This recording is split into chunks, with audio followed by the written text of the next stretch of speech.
আন্তর্জাতিক সম্পর্ক বিশেষজ্ঞ রাজাগোপাল ধর চক্রবর্তী এই মুহূর্তে সরাসরি আমাদের সঙ্গে রয়েছেন। রাজাগোপাল বাবু, বিএনপি ক্ষমতায় আসা কিন্তু আর মাত্র সময়ের অপেক্ষা, বোঝাই যাচ্ছে। সেক্ষেত্রে ভারতবর্ষের সঙ্গে সুসম্পর্ক থাকার সম্ভাবনা কতটা রয়েছে?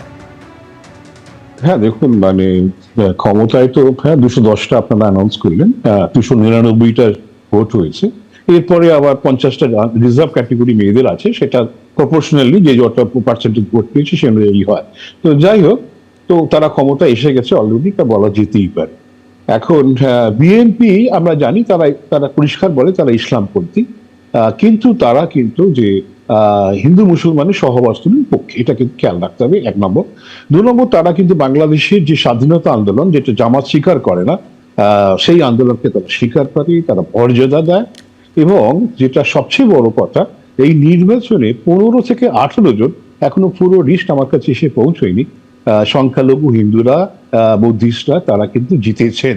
এবং এদের মধ্যে ঢাকা থেকে বোধহয় 72-এর পরেই প্রথম একজন হিন্দু, গয়েশ রায়চৌধুরী, তিনি জিতেছেন। এবং তারই পরিবারের নিতাই রায় মগরা থেকে জিতেছেন।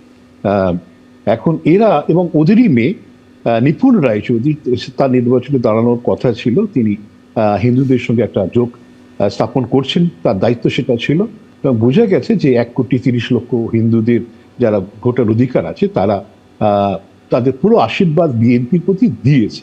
এই জায়গায় দাঁড়িয়ে যেটা বলা যায় যে বাংলাদেশে একটা ভোট হয়েছে, 60% মানুষ অংশগ্রহণ করেছে। এবং আন্তর্জাতিক যে অবজারভার যারা ছিল, নানান দেশের অবজারভার, প্রায় 50,000 অবজারভার ছিল নানান জায়গা থেকে, তারা সবাই বলছে ভালো নির্বাচন হচ্ছে। এই সার্টিফিকেট কিন্তু এই প্রথম পাওয়া গেল। এর ফলে যেটা হবার সম্ভাবনা আছে, এরকম একটা নির্বাচন যখন ঘটেছে এবং সেখানে হিন্দুরা বিরাটভাবে এগিয়ে এসেছে, ভালো ভালো সিটে তারা জিতেছে, সুতরাং হিন্দু মুসলমানের যে ঝামেলা আমরা কত কয়েক বছর ধরে দেখছিলাম, নৃশংসতার একটা চরম নিদর্শন আমরা পাচ্ছিলাম, সেখান থেকে বাংলাদেশ আশা করা যায় বেরিয়ে আসে।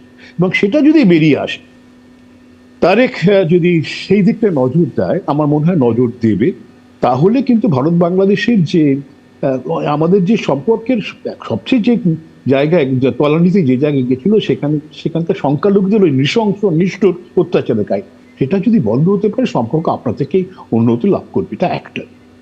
এবং আমরা জানি যে ওরা বলেছে যে স্লোগান বিএনপি ছিল দিল্লি নয় ঢাকা, ঢাকা, এটাই হচ্ছে ওদের স্লোগান ছিল। আমরা ভারতের পোষা কুকুর হতে চাই না, ঠিক আছে, আমরাও তোমাকে কুকুর বানাতে চাই না, তোমরা, হ্যাঁ, আমরা তোমাদের সম্মান জানাই, তোমরা স্বাধীন সার্বভৌম দেশ, ভারত পরিষ্কার। এখন ওরা পাকিস্তানের দিকে ছুটবে, যে F-35 বিমান টিমান কেনার চেষ্টা, কথাবার্তা হতে পারে। চায়না থেকে অস্ত্র শস্ত্র, ইনফ্রাস্ট্রাকচার সবকিছুই কিনবে, কিন্তু নিত্য প্রয়োজনীয় জিনিসপত্র যেগুলো অত্যন্ত জরুরি, ইনফ্লেশন প্রায় 8 থেকে 10% হয়ে যায়, মুদ্রাস্ফীতি, মানুষ একেবারে বিপর্যস্ত, জিনিসপত্র সাধারণ মানুষ, গরিব মানুষ কিনতে পারছে। এখন ভারতবর্ষ ওইটা কিন্তু দেখুন, চীন থেকে আনতে গেলে বা পাকিস্তান থেকে আনতে গেলে যে সময় লাগে, ভারত থেকে অতি দ্রুত। এবং যে সমস্ত জিনিসপত্র বাংলাদেশের মানুষ ব্যবহার করে, কালচারালি আমরা তো একই দেশের অংশ, তারপরে সেটা সহজভাবে ভারত থেকে যেতে পারে। এবং ওদের ইন্ডাস্ট্রির প্রয়োজনীয় কাঁচামাল আমরা দিতে পারি, ওদের রেলের ইনফ্রাস্ট্রাকচার, ওদের মোটর গাড়ি, ট্রাক, সবই তো আমরা যাই, আমাদের দেশ থেকে যায়, সেগুলো চীন থেকে হয়তো কিছু কিছু ওরা কিনবে। আমার মনে হয় এখন যে জায়গাটা তৈরি হয়েছে, সেখানে একটা সুসম্পর্কের জায়গা, আমাদের যে বাণিজ্য হতো সেটাও মোটামুটি ভাবে আবার ফিরে আসবে। কিন্তু একটা অস্বস্তির জায়গা, সেটা হচ্ছে শেখ হাসিনাকে। এখন বিএনপিও বলেছে শেখ হাসিনাকে দেশে ফিরে আসতে হবে, দেশের বিচার ব্যবস্থা তাকে ফেস করতে হবে, এটা কিন্তু তারা পরিষ্কার জানিয়েছে।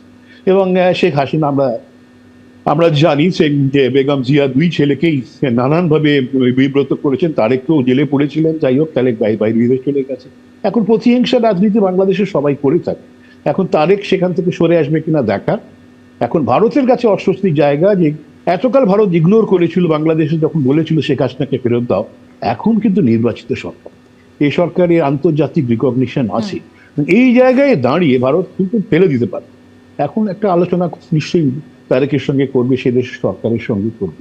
একটা ভুল ভারত সরকার যেটা বুঝেছে, আওয়ামী লীগের উপরে সম্পূর্ণ নির্ভরশীলতা কিন্তু ভারতবর্ষের পররাষ্ট্র নীতির একটা দুর্বল জায়গা। এখন কিন্তু থাকুক না কেন, স্বাধীন দেশের কে কি আদর্শ নিয়ে কোন পার্টি চলে আমাদের দেখার দরকার নেই, আমাদের সবাইয়ের সঙ্গে সম্পর্ক রাখা, এটাই ভারত বোধহয় বুঝবে। আমি আশা করি আগামী দিনগুলো যে গত 1.5-2 বছর গেছে সেই অবস্থায় আর থাকবে। একেবারে অনেক ধন্যবাদ আমাদের সঙ্গে কথা বলার জন্য। 20 বছর পর বিএনপি তারা ক্ষমতায় আসতে চলেছে, সরকার গড়তে চলেছে, আর জয় কিন্তু ঘোষণা শুধুমাত্র সময়ের অপেক্ষা। 299 আসনে লড়াই হয়েছে, যার মধ্যে 292 আসনে লড়েছে বিএনপি, আর ইতিমধ্যেই 210 আসনে এগিয়ে রয়েছে তারা। একেবারে সংখ্যাগরিষ্ঠতার পথে বিএনপি, 2/3 সংখ্যাগরিষ্ঠতা তারা পেতে চলেছে, আর এই নিয়ে তারা কিন্তু 20 বছর পর চতুর্থবারের জন্য সরকার গড়তে চলেছে।